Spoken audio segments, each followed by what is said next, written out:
はい、やつです。どうも、昴生です。いつも見てくださってありがとうございます。いや、これ言えって言われて。あ、そうなんですね。ありがとうございます。すごいゲスト来るよ。来るよ。いや、来るよ。俺もだから緊張してますよ。俺も今日は村田祐介先生。いや、もう久々なのよ。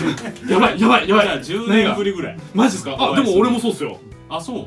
いや、もう下手すりゃもっとかもしんない。じゃあ俺の方勝ちですね。勝ちでもね、もう来てらっしゃるので、早速呼びたいと思います。今日のゲストは、はい、一応、漫画家やらせていただいてます。一応村田祐介と申します。村田先生に来ていただきました。ありがとうございます。いやー、もう本当に久しぶりで、こんな早く来てくれると思わなかったんでね。ありがたいっす。すみません、なんか結構前からご連絡いただいてて。あ、そうなんですよね。本当はずいぶん前から僕の方で雑誌を作っていてね、その時に対談のインタビューを取ろうってのは実は1年ぐらい前からやってて、それでこれが始まったので。だったらせっかくだったら動画でやろうっていう話になってね。この動画ゲストやばくないですか。もうありがたい、出ていただいてくれるなんて。本当なんですよ。もう駅でお会いした時点でもう思い出話がね。だからもう喋らないでくれ。汗びっしょりですよ。じゃあもう早速ね、村田先生のことについてね、ちょっと掘り下げたいなと思います。村田先生。はい。組んでいいですか。はい。じゃあ組んで行かせてもらいます。あら。僕の中でずっと先輩なんで。そうなんです。先輩なんですよ。俺が仕事で居眠りしてる時に。こんな熱なのに。こんな熱なんだけど、実は先輩なんですよ。優しくて怖い面もある先輩。昔はね、この鉢巻きが手染めだったんですよね。虹色の。そうですね。自分で染めてました。俺を掘り下げない。村田君の話なんですけど、そもそも何きっかけで漫画が好きになったんでしょうね。漫画が好きになったきっかけはやっぱ鳥山先生ですね。いくつぐらいの時ですか。4歳ぐらいの頃に幼稚園で友達になったやつの家に行ったら、うち漫画買ってくれない家だったんですよ。なんで友達の家に行かないと読めない特別なものだったんだよね。その特別なものの中にめちゃくちゃ絵がうまいやつ、うまいやつだって、めちゃめちゃ絵がうまい漫画があるとドクタースランプですけど、でもそれ帰った日からあられちゃうんすか。そうですね、あれちゃうんですよ。だからそのドクタースランプのキャラクターをもう完全にパクった漫画を折り紙の裏にこう描き始めて、もうその4歳5歳の間に。そうですね。すごい早い。絵うまい人って子供の頃漫画買ってもらえなかった人多くないですか。多いね。だから大河君もそうだったんですよ。そうですね。生徒でここでいる生徒さんなんだけど、絵がうまい子もね、なんか漫画買ってもらえなかったとか。買ってもらえないこの反動みたいなのでひたすら描くみたいな。柴さんもそうでしたよね。あ、そっか。芸人さんとかで子供の頃超合金を買ってもらえなかったから大人になって芸人になってからめちゃめちゃ感動しますよね。すごいわかるんですよ。めちゃくちゃわかる。そういうことですよね。激うまだからな。でその時じゃあもう買ってもらわなきゃずっと描いてたってことなんですね、絵自体はね。そうですね、描いて、でクラスで梅津君っていうなんか俺より悟空描くのがめちゃめちゃうまいですけど、ライバルが設定して描き続けるっていう、そのラーメン屋行って親にお願いしてラーメン屋行くんですよ。ラーメン屋行くのもラーメンが目的じゃなくて、ジャンプそこにしか置いてないから、ラーメンがデロンデロンに伸びるまでジャンプをひたすら読むみたいな。ピッコロ大魔王の絵を覚えるんですよ。丸暗記して記憶して。すごい。床屋がそうでした俺。あ、床屋も漫画目的で行ってる。明確に漫画家になりたいって思ったのってどのくらいの時期なんですか。覚えてます？これがですね、高校の1年生ぐらいまでは将来なんとなく漫画家になれればいいなぐらいの感じで漫画を描いてたんですけど、ノートに漫画を描いてはいたんですけど、その高1の時にジャンプの当時はポップステップ賞、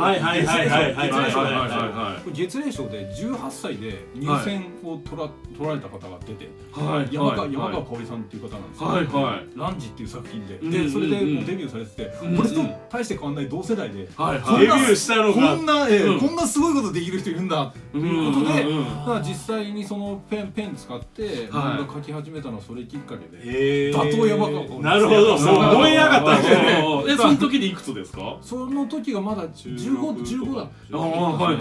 でもなんかその前に村田さんといえばロックマン4とかロックマン6でそのキャラデザというかそのあれ募集したやつ全国から募集かけてキャラクターをありましたね。あれがいやや懐かしいこれ。うわ書きましたねこれ。はい。これがダストマンとクリスタルマンって言ってそうロックマンの4と5ですかね。あ5か。はい。4と5のキャラなんですけど、これ僕当時はい。現場で一緒の時にサインもらってるんですよ。もいうやデビュー前で。これ有名な話っすもんね。村田さんがやっ作ってるんですよね。あれでキャラデザとか乗っちゃったら、あ俺なんかいけるかもとか子供心に思ったり。でもそれでまあ実際漫画描いて暮らしていくっていうのも現実味を帯びたっていうか。ああやっぱそれは結構きっかけにはなるんですね。でライバルとして漫画描き始めたんですよ。はい。そうですね。小学校の頃梅津君をライバルとしてそうですね。デビュー作というかの年がめっちゃ若かったですよね。16の時にですよね。もう一気に書いて一気に初投稿初入選。あ、そうですね。うわ怖っ。16の時に賞を取ってその後まで出会うまでって結構早かったじゃないですか。あの時19でしたっけ僕らが出会ったの。そうですね19でした。その間がちょっと何も知らないんですよ。いや本当にアルバイトしながらつないで高校時代は。そうですね。はいはいはい。でも地元でですか。そうですね。高校のそのデビューする直前ぐらいにもう実家出て姉と2人暮らししてで1年経ったらもう一人暮らしだったんですよ。18の頃からもう一人暮らしはしてる状態で。そうだったんですね。自分漫画描きたいからアルバイトを最小限で抑えられるように24,000円の家賃ですごいのところで暮らしながらやってたんですけど、全然やっぱり気分は落ち込むし電話かけなくなるし。それはもう東京に出てたんですか。その時はもう地元が東京状態で。もう熊本出身なんですけど、熊本実は住んだことがなくて転勤族で。そうなんですか。一番長いところが東京みたいな感じ。なるほどね。東京の人だ。ほぼそんな。なるほど。じゃあ24,000よく東京でありましたね。ありましたね。いや結構すごいところでしたよ。ど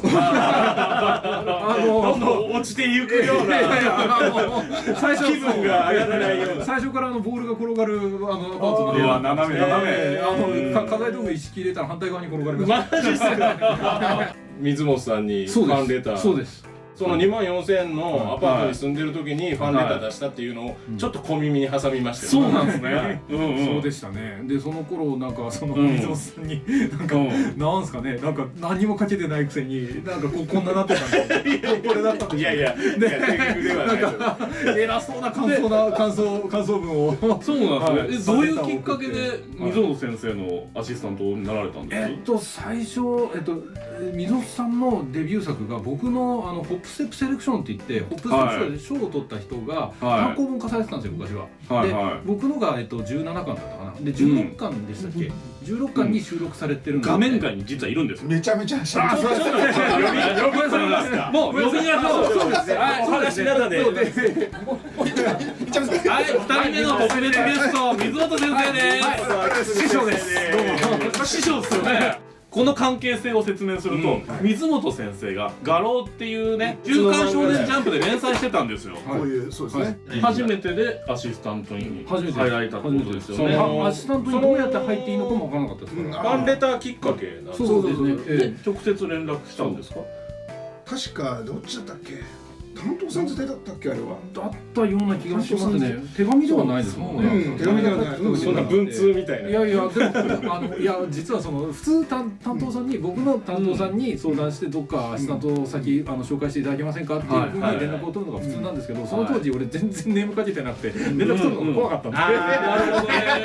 漫画できたのかなって思われるのも。だから前回出た時にちょっとここで話したけど俺がね水本秋嗣でございます。今。そういえばちゃんと言ってない漫画家やってます。でその時にちょこちょこ入れとかなきゃな。そういえばと思って、その時に村田君がねファンレターくれた時に画廊のプロトタイプの読み切り版でそれに対して村田君がファンレターくれて、そっかそのタイミングでしたね。で手塚賞の時にも同じプロトタイプ作ってたんだけど、その時と絵柄がガラッと変わって白黒のがっちりとした絵柄で、でそれの絵柄がいわゆる村田君のお気に召してたようななんかアメコミっぽい雰囲気で影が強くてみたいな。でそれに対してダメ出し食らったんですよ。松本さんはその読み切りの時の手塚賞の時の画廊の方がいいです。松本さんは俺こんな当時の自分をちょっとここに座らせて、ちょっと正座します。俺もすごい悩んでて、いろんなものを吸収したくて、まあ新人のうちは吸収しまくろうと思ってて、アキラを片手にいろんな映画を描いて、アキラを片手にね、アキラを片手に描いてたんで、ファンレターくれた時にすごい厳しいこと書いてあったんだけど、すごいちょっと厳しいこと書いてあったんですね。村田君から来た嬉しいなと思ってたら、厳しい、言ってることは正しい、言ってることは正しい、言ってることは正しい。正しくないと思います。と思ったら、もう最後の方にちょっとこうテンション落ち気味のところに最後にアシスタントしてくださいって一文が書いてあって、そしたらもう一枚もう2枚ぐらいかな、紙が入っててパラパラっとめくったら、もうすごい下から見上げたようなものすごい背景が書かれてたんだけど、それがめちゃめちゃうまかったんだけど、もうオールフリーハンドでこれをアシスタントと使って大丈夫なのかって、定規を使ってない、定規を使わない漫画としてはいいけどみたいな。そうだからアシスタントでは普通はなんか定規使った英語で書くから、しかもねコピーだったからね、縮小コピーなのかすらわからないですけど、A4 ぐらいそうそうね。でもそれでちゃんとね、来てもらおうっていう。それは使うでしょ。だって一応漫画家さんとしては一応デビューは先だから。そうだ、電話番号書いてあったんですよね。それで電話をかけて電話していただいて、だから当時の担当さんが全然アシスタント探してくれない人で、自分で一生懸命いろんな人に電話して、でその時に僕らは出会って、その時にさっきのね見たこのロックマンのイラストを書いてもらったを書いてもらって、それはすごいよ。くださいよ。あげませんよ。なんで？その時だからデビュー前だし、ただのって本当にその時の話で、ただのアシスタント新人だったので、だけど僕にとってはロックマンの知ってたから、それでゲームファンとしてサインをもらったんですよ。それはそうで村田君ね、不思議だと思うんですけど、ここにサインを俺実は持ってるんですよ。直筆の村田君のねサインでね、当時実は僕連載中にいただいてるんですよ。ここでね、すいません、俺謝らなきゃいけないことがあるんですよ。ルーキーズの職場に遊びに来られたんですよ、村田君が。俺その前の段階で56年ぐらい間があって会ってなくて、村田君がアイシールドの村田君って気づかなかったんですよ。そんなことあんの？あの時の村田君がっていう。僕も失礼しました。それで多分お互いに気づいてなくて、俺サインもらってるんだけど、村田君だって気づいてないでもらってるんですよ。後であの時の村田君っていうのを水本さんから聞かされて、そうかさあってその時俺サインもらってるんだけど、この村田君と一緒だと思ってないんですよ。そうなんだ。だから会った時にこれはツイッターでも言ってないし、ちゃんと謝んなきゃと思って、あの時はすいません。びっくりする。森田先生の職場でサインを書かせていただいたのを覚えてるんですよ。ただその時手拭いつけてなかったですよね。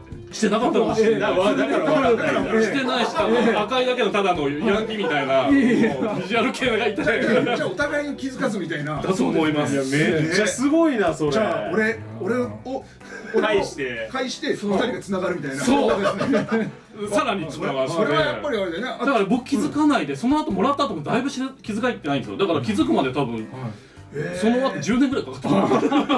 それはだからね、トータルで。だから今日は浅村君はだから敬意を表してワンパンマンの格好してますよね。出た。色合いが。なるほど。本当だ。本当です。アンパンマンだ。すごい。手拭いもワンパンマンで。なるほど。ありがとうございます。本当だ。マントしないとマント。グローブの配色すごいすごい。なるほど。すごいな。違う。ありがとうございます。今マジパンチして今ね。マジ殴りだ。ワンパンマン大丈夫。あ、泣いちゃった。ももう完全に俺ら折れてますよ。ありがとうございます。俺らがそういうことね。すごい。そうなんですよ。そういう時代の時があって、そうなんですよ。そうだよ。あの頃のことを覚えてるのが、二人ともなんかもうボロボロの状態で話してるところに、明日本さんが登場してみんなボロボロっていう。そうですね。そうそう。だからまあしょうがなかったですよ。だって仕事終わった後に確か来られたの。途中だったから、そのくらい仕事中でみんなクタクタの状態でなんか遊びにね。水野先生に聞きたいんですけど、やっぱ当時のうちらってどんな感じでした？特にまあ村田君、でも村田君の話をこれ使えちゃいます。これ天才だったけど優等生じゃないっていう。うまいこと言う。これアシスタントにも大変みたいな。天才2人とも本当に。水本さんの回をね見ていただいたらわかるんですけど、初日でしたっけね。夜中出てっていう。そうそう。そうだから初日ね。覚えてるか走りに出ていって。村田君がね僕遠い目をしている。最近ここ最近で60キロぐらい痩せたんですよみたいなこと言ってたっけ？30キロだっけ？30キロぐらい。30キロぐらい。60キロ。30キロ。それやっとなくなってました。30キロぐらい痩せたんですよって言って、でそれで痩せばっかりなんでちょっと毎日のやってることをやっていいですかって言って「何?」って聞いたら「ちょっと走ってきます」って言うから「走ってくんの？あ分かった」っつって出てったら仕事終わった後ですよね。走りに出かけて走ってくんだなと思ったら3時間ぐらい経っても俺まで作業ついてたから起きてたんだけどその時間経ってもう何でも帰ってこないっつって大丈夫かなと思ってやっと帰ってきてもうすごいもう汗だくで帰ってきた。覚えてます？そんなに迷ってたかなって。いや真面目に走ってたのかな3時間ぐらい真面目に走ってたから。道迷ってますよね。まさに帰ってきてすごいもう心配しちゃったよって言ったら。道分かんなくて迷っちゃいました。やっぱり言ってて、すごい帰ってこれましたよ。すごいなんか泣きそうな笑顔だったね。よかったってことなんですね。小畑先生のとこでも同じことやってます。最後武蔵境やったんですけど、最後もう迷って帰れなくてバスで帰ってきた。バスなら分かるから。ちょっと話があれなのでついでなんで小畑先生の話をね僕噂を聞いてるんですけど。光の子の時ですか入ったの。そうですね。あの時俺聞いてるのが村田君のね原稿がいくら時間経っても何日経っても上がってこないんですって一コマが。それで心配になって小田先生見に来たらしいんですよ。そしたら見たら尋常じゃない書き込みで一コマに尋常じゃない書き込みをしてうますぎてボツにされたって聞きました。それ噂ですか？いやそんなあったかな。どこでもやってんだろう。前回の話はドラゴンと同じじゃない。まさに同じパターンで俺。カチッとした絵柄も好きなんだけど、この絵柄に関してはもうすごいね。これ俺です。背景ね。背景この影のタッチとかもすごい村田君っぽくて。本当だ、これ俺っすね。これ額とかこれよく気づいたね。線がすげえ揺れてるんですよ。振り幅なの。振り幅で書いてる。外枠ぐらいね。外枠ぐらいジョリで書けよ。自分に言ったぞ。鳥山先生が好きだったからしょうがない。10年後の手紙みたいな言い方して。10年前の俺みたいな。ありがとうございます。いやだからこれはでもすごいね。今思うと今見てもやっぱかっこいいなと思って。すごく。いやもういろんな先生にいろいろ勘弁していただいて。マラソン行って当時ってそんな寝れなかったじゃないですか。そうですね。次の日めちゃくちゃ眠そうで。そうでしたね。眠そうでどころかね。ちなみにね寝ていてみんな普通に朝起きてきて村田君がって言ったら誰かが寝てますって言われるから。そうですね。じゃあちょっと寝かしとこうかって。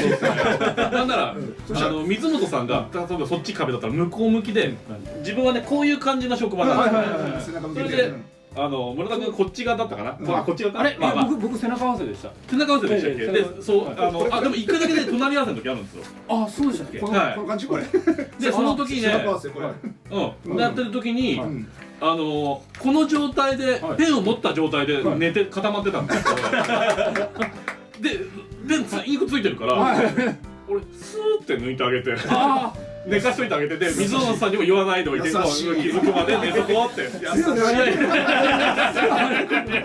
ありがとうございます。優しい。だからこの状態で寝てる。そうでした。じゃあおもろいな。めちゃくちゃおもろいよね。ホワイトだらけになっちゃうんですよね。そうなんですよ。てんてんてんてんってなっちゃうから。そうコクコクコクコク天秤が増えていくので。